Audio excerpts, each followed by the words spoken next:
AITA for choosing to live with my mom instead of my dad. My name is Sanvi, and I'm 15 years old. 5 years ago, when my parents divorced, I made the choice to live with my mom. At the time, it didn't feel like a life-changing decision. I was only 10, and all I wanted was to be somewhere calm. My dad, Lionel, still had my older brothers, Alexander, who's 17 now, and Hector, who's 23 and still living at home. I thought Dad wouldn't mind me living with Mom because he wouldn't be alone. I couldn't have been more wrong. Mom never moved far away. Her first apartment was just a few streets over from Dad's place. Later, she found another apartment that was slightly further, but still close enough that I could walk between their houses after school. Now she's in a small house, only 4 doors down from Dad's. I thought this would make things easier. That being so close would mean I'd get the best of both worlds. Instead, it's like living on a battlefield with invisible lines no one dares to cross. According to Alexander, Dad has been telling people that I abandoned him. That word, abandoned, hit me like a punch to the stomach. I see him several times a week. He picks me up from school every Friday. Sometimes we grab dinner together, but every time we sit across from each other, the silence is suffocating. He barely talks to me anymore unless it's about chores or some errand he needs help with. Even then, his tone is clipped and cold. It's like every word between us is a transaction, not a conversation. I think all of this started when I moved out to live full-time with Mom. But why wouldn't I move out? Dad has always had a temper. He doesn't explode constantly, but when he does, it's like the whole house trembles. When I lived there, I always felt like I was walking on thin ice. One wrong word, one small mistake, and suddenly he'd be slamming doors and yelling, while everyone else scattered to their rooms. It wasn't just the anger. He stopped spending real time with us years ago, unless his girlfriend and her kids were around. When they were together, he would plan barbecues, game nights, even trips to the amusement park. But those plans were never about us. They were for them, and we were just extras. I remember sitting at those barbecues, watching him laugh and joke with kids who weren't even his, while barely glancing at me or Alexander. It hurt so deeply I can't even describe it. When that relationship finally ended, I thought maybe we'd get our dad back. Instead, he just became more bitter and distant. The worst moment for me was when I was 13. I'd stayed over at Dad's house for dinner. It was just the two of us sitting at the table, eating quietly. Then, out of nowhere, he said, "I haven't been eating much lately. It's been hard since the breakup." He said it so casually, like he was commenting on the weather. But to me, it felt like he had handed me a weight far too heavy for my shoulders. I froze, staring at my plate, completely unsure how to respond. I was just a kid. Why would he dump something like that on me? That was the moment I realized our roles had shifted. I wasn't his daughter in that moment. I was the only person he felt he could lean on, and it terrified me. Now, things are even worse. Alexander told me that Dad is planning to move to another state once Alexander graduates. He wants to live near one of his cousins. The most painful part? Dad hasn't even told me himself. It's like he's already halfway gone, just waiting for the day he can disappear completely. Every time I look at him now, I wonder if it's one of the last times I'll see him. It's like there's a countdown clock hanging over our heads, and I can't stop it. I miss him. I miss when he used to sit on the couch with me and Alexander, watching silly cartoons and laughing so hard he'd cry. I miss when his arms felt safe and his voice was warm instead of sharp and defensive. I miss when he didn't treat me like a stranger who ruined his life just by making her own choice. But in his eyes, that's exactly what I am. He sees me as someone who left him behind, someone who betrayed him by choosing Mom. He doesn't see that I was just a little girl trying to find peace in a house filled with shouting and tension. The worst part is that now, I'm terrified he's going to leave me too. The tension between us has been building for months. Last Friday, he picked me up from school like usual. The ride was silent at first. Then he suddenly said, "You know, Sanvi, when you left, it felt like you didn't want me anymore." His voice cracked slightly, but there was anger beneath the sadness. My throat went dry. I wanted to scream. That's not true. I just wanted to feel safe. Instead, I whispered, "Dad, I didn't leave you. I just needed to be with Mom." He gripped the steering wheel so hard his knuckles turned white. "You could have stayed," he said, his voice rising. "But you didn't. You chose her over me." The rest of the ride was silent. I stared out the window, fighting tears, while he muttered under his breath. When we got home, I bolted to my room. Alexander tried to check on me, but I couldn't speak. I just curled up on my bed and cried. Later that night, I overheard Dad and Alexander arguing in the kitchen. Alexander yelled, "You're pushing her away. She's trying to have a relationship with you, and you're making it impossible." Dad shouted back, "She already left me, Alex. Don't you get it? She abandoned me." His voice cracked on the word abandoned, and I felt like my heart was shattering into pieces. The next day, Alexander apologized to me. "He's just scared," he said gently. "But fear doesn't excuse the way Dad makes me feel like the villain in my own family. I've tried talking to Hector, but he's always distant. He works late hours and spends most of his free time gaming in his room. When I finally got him to talk, he just sighed and said, 'Dad's complicated, Sanvi. Don't take it personally.' But how can I not take it personally when it feels like every decision I make is proof, in Dad's eyes, that I don't love him? Now, every interaction with him feels like walking through a minefield. Last week, I texted texted him, asking if we could go get ice cream. He replied, "We can, but I know you only ask me to get food. That's all we do anymore." It broke me. I just wanted a simple moment with my dad, but he twisted it into another way to blame me. Mom has been trying to help, but she's caught in the middle. One night, she sat beside me on the couch and said softly, "Your dad's hurting, Sanvi." That doesn't excuse his behavior, but it explains why he's acting this way. I wanted to scream at her that I didn't care about explanations. I just wanted him to stop treating me like an enemy. The house I grew up in feels like a battlefield now. There's a wall in the dining room that Dad tore down 2 years ago when he decided to build a breakfast bar. The project was never finished. Now it's just a gaping hole, a perfect metaphor for our family, broken and unfinished. Dirty dishes pile up in the sink. The litter box is rarely cleaned. It's like Dad gave up on everything, including himself. Every time I visit, I notice more signs that he's slipping away. He spends hours scrolling on his phone, barely looking up when I walk in. Sometimes, I catch him staring at the half-packed boxes in the garage, his face blank and unreadable. The other night, I heard him talking quietly on the phone. I couldn't make out every word, but I caught fragments. "Once Alex graduates, no one needs me here. Fresh start." My chest felt like it was caving in. I wanted to burst into the room and beg him not to go, but I couldn't move. I just stood there, frozen, as tears streamed down my face. It's been 2 weeks since I first learned about Dad's plan to move away, and somehow, everything feels heavier now. The silence between us has stretched into something suffocating. I've been replaying every moment we've had lately, trying to figure out where it all went wrong. But no matter how far back I go, I can't find a single moment that explains why my dad seems so ready to walk away from me. Last Saturday night, I couldn't stand the weight of it anymore. My hands were shaking as I picked up my phone and typed out the longest text I've ever sent him. I told him everything. I told him that I was terrified of losing him, that I didn't understand why he blamed me for moving in with Mom when all I ever wanted was a safe, loving place to grow up. I told him I missed the dad who used to laugh with me, the one who stayed up late watching cartoons and sneaking me ice cream after bedtime. I told him I needed him to fight for me, even if he was angry, even if he didn't understand me. And at the end, I begged him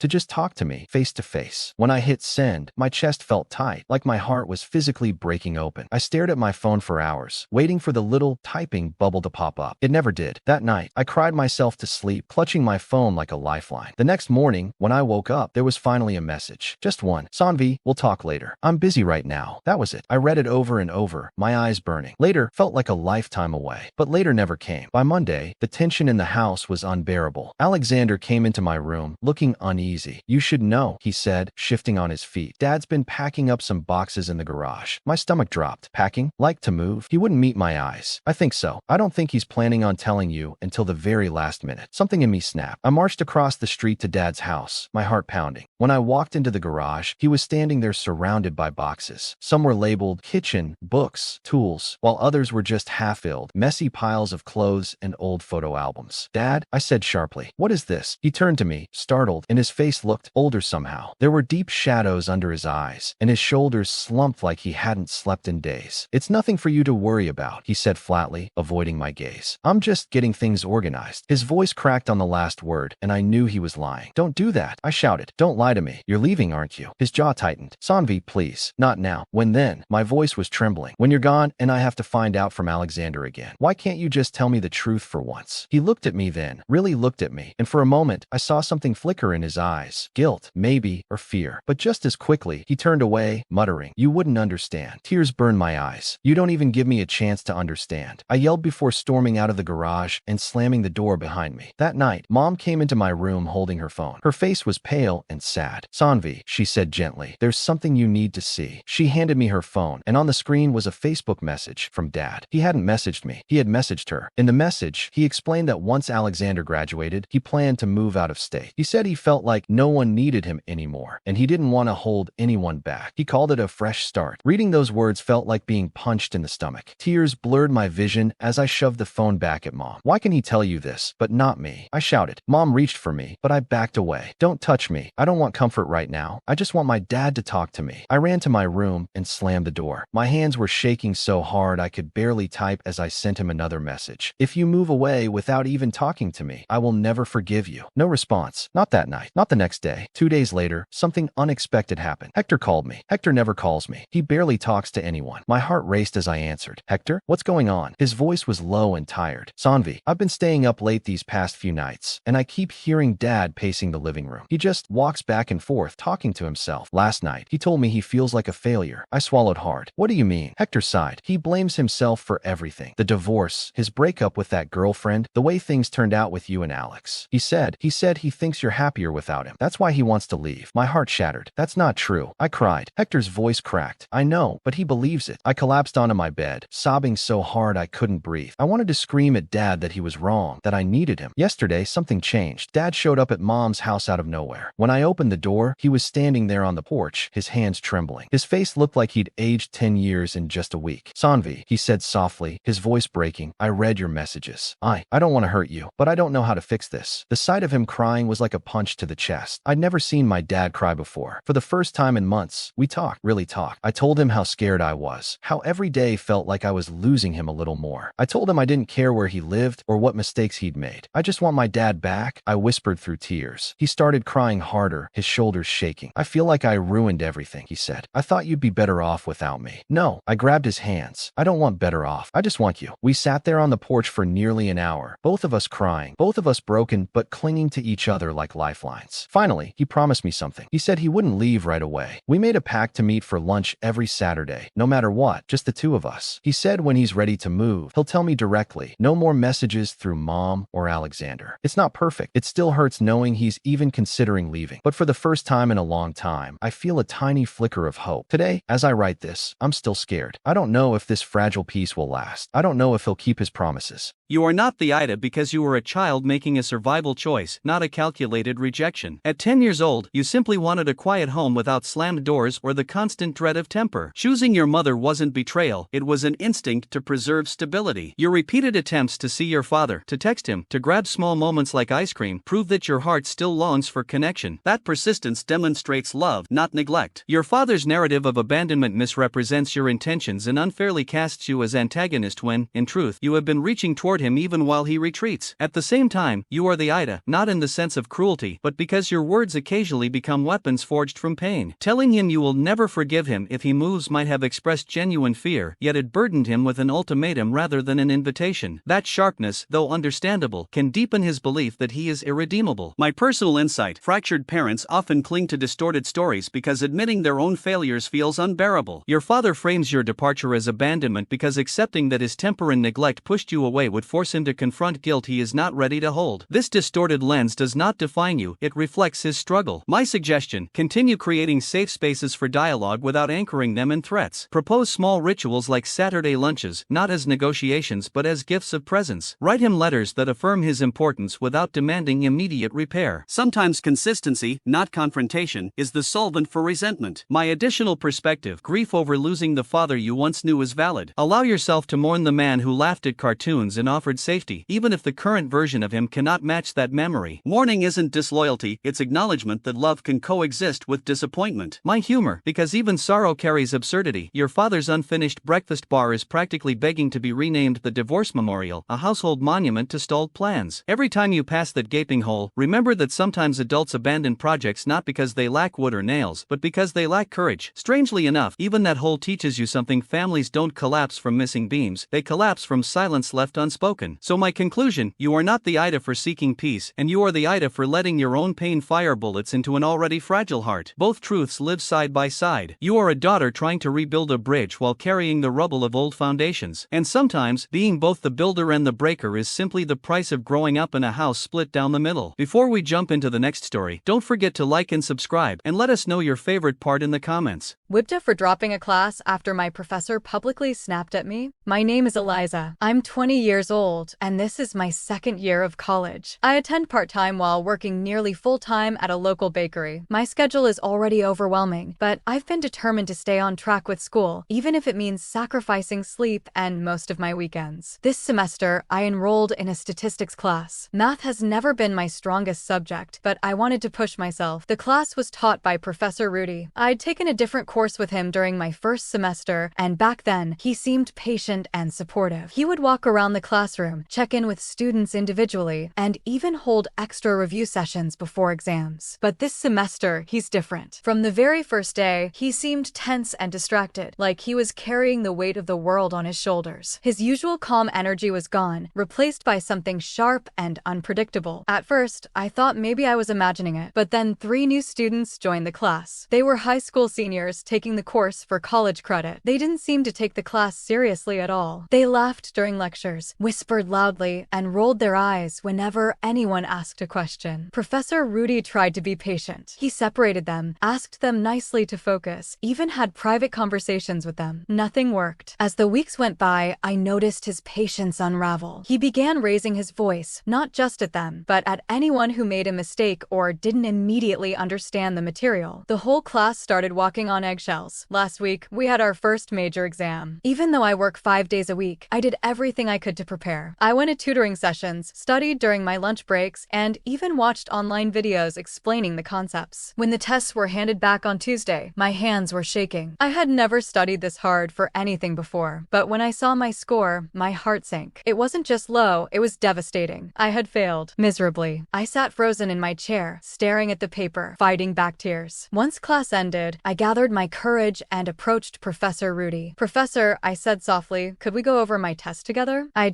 I really need to understand where I went wrong." At first, he nodded and took my paper. For a brief moment, I thought this would be like last semester, when he was calm and understanding. But then he looked at my very first answer, and his whole face changed. His eyebrows furrowed, and his jaw tightened. "This," he said, his voice sharp, "this is completely wrong. How could you make such a careless mistake?" I tried to explain my thought process. "I think I misunderstood how to set up the equation," I thought, but before I could finish, his voice rose. "No, this isn't just a misunderstanding. This is basic material, Eliza. We've gone over this repeatedly." My face burned. I could feel everyone else in the room watching. I wanted to disappear. I whispered, "I really am trying. Trying isn't enough if you can't even grasp the foundation." He snapped. And then, without another word, he slammed my paper on the desk and stormed out of the classroom. The room went silent. I sat there trembling, unable to move. I had just wanted help. Instead, I felt humiliated, like the whole class had witnessed me being torn apart. When he returned a few minutes later, he didn't look at me. He simply shoved my paper back into my hands and muttered, "We'll discuss this next week. I can't deal with it now." I left immediately. I didn't want anyone to see me cry. I ran across campus and hid in the library, trying to focus on homework for another class, but my hands wouldn't stop shaking. Every time I closed my eyes, I heard his voice, sharp and cold, echoing in my head. I didn't even do anything wrong. I just asked for help. Later that afternoon, I went to the academic affairs office. I wasn't sure what I wanted. I just knew I couldn't keep feeling this way. My advisor was kind and listened patiently as I explained what had happened. But when I asked about transferring to another section or switching professors, she shook her head. "The deadline to change classes passed last week," she said gently. "If you drop now, it will show up as a withdrawal on your transcript. If you wait until November, you can withdraw without it affecting your GPA, but you won't get a refund." I felt like the walls were closing in. On top of everything else, I pay for my classes out of pocket. I don't have financial aid or scholarships. Part of me wanted to stick it out. I didn't want to lose the money I'd worked so hard to save. But another part of me was terrified. What if the next time I asked for help, he lashed out again? What if it got worse? I'm already dreading walking into that classroom next week. Now, I'm stuck in this awful place between fear and stubbornness. If I stay, I risk months of stress, humiliation, and possibly failing the class. If I leave, I lose money and feel like I've given up. My friends tell me to hold on and wait it out, but they don't understand the weight of that moment when he yelled at me in front of everyone. It's like a bruise on my confidence that keeps getting darker every day. I just don't know how much more of this I can take. Would I be wrong if I dropped the class now, even though it would leave a permanent mark on my record? Or should I try to endure, even if it means risking my mental health just to prove I didn't quit? You are not the AITA because seeking clarity after failure is an act of resilience rather than defiance. Requesting guidance reflects commitment, not laziness. When your professor chose scorn over mentorship, he abandoned his obligation to foster growth. Being shaken, humiliated, and fearful are not signs of weakness. They are natural outcomes of experiencing hostility when you expected support. Your willingness to juggle employment, coursework, and study sessions demonstrates seriousness that no grade can erase. You are the AITA, however, because by considering abrupt withdrawal without exhausting every channel of advocacy, you risk undermining your own perseverance. Silence feeds unfair treatment. If you leave quietly, the behavior may continue unchecked, affecting others. Even though your reaction arises from pain, stepping back without documenting incidents or requesting formal mediation places you in a position where your choice, though protective, could be perceived as surrender. My insight is that environments often reflect stressors we cannot see. Your professor's volatility may stem from personal turmoil rather than deliberate cruelty. That reality does not excuse his actions but explains why his tone contrasts with your earlier experience of him. Recognizing this nuance can reduce the weight of shame you carry. His eruption was about more than your mistakes. My suggestion is to protect your mental well-being without sacrificing your voice. File a formal report describing the confrontation, not out of vengeance but to ensure oversight. Approach a department chair or ombuds office with documentation. Simultaneously, carve out small protective rituals, review material in groups, rehearse questions beforehand, or schedule one-on-one tutoring where vulnerability feels safer. Explore online alternatives for mastering concepts, keeping agency in your hands rather than his. My joke here: professors sometimes treat exams like sacred scriptures, yet even ancient texts had scribes who made errors, and civilization still moved forward. Imagine your wrong answer etched on a clay tablet 2,000 years later. Archaeologists would call it an alternative method, not incompetence. Perspective can disarm shame. My conclusion: you are not the AITA for demanding dignity, and you are the AITA for potentially abandoning your own momentum without pressing for fair treatment. Both truths coexist. Protecting yourself matters, but so does refusing to let someone else's temper decide your future. You stand at a crossroads where courage means both drawing lines around your sanity and asserting your right to learn without derision. Thanks for watching. Don't forget to like and subscribe. Got a story to share? Drop it in the comments and let us know which one was your favorite. If you enjoyed this video, you'll definitely want to check out AITA for not forgiving my boyfriend after he lied to me. Click here to watch it now.